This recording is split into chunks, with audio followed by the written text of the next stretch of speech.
J.K. Yadav Films present.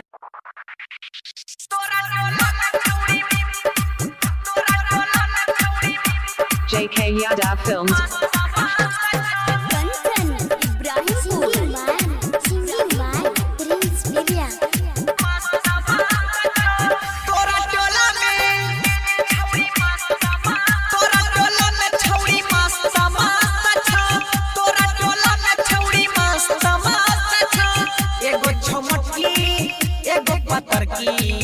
एगो छोगर की एगो सबर की देखै में सब जबरदस्त दस्त छो तोरा टोला में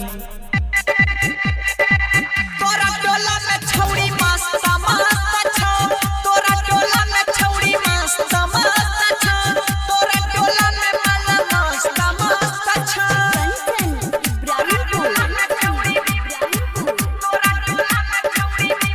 J.K. Yadav Films.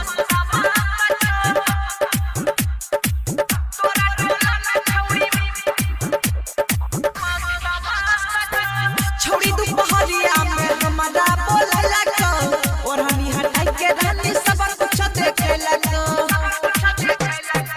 छौड़ी दुपहरिया में हमारा बोलला को और हनी हटाई के रानी सब कुछ देखेला को हमरा तू बात मानै बेसी नहीं है ना फानै कहे छो तो हर क्रिया बेसी नहीं माइट खाने चुमा लेबै में सब व्यस्त छो तोरा टोला में छौड़ी मस्त मस्त छो तोरा टोला में छौड़ी मस्त मस्त छो तोरा टोला में माला मस्त मस्त छो J.K. Yadav Films.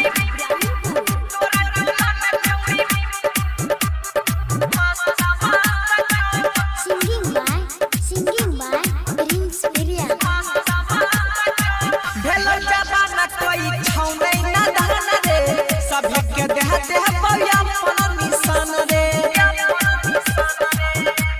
आहा रे भेलो जबाना कोई छौ नहीं ना धान रे सभी के देह देह बया अपन निशान रे टोला में सबके कहे आदत संभाल लेतो छिए रंगवा बदनायक सबके उड़ाए लेतो राइटर दरभंगिया प्रिंस बाबे छो तोरा टोला में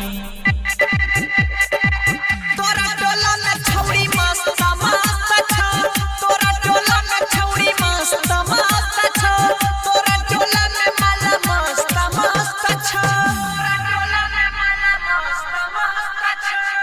J.K. Yadav Films.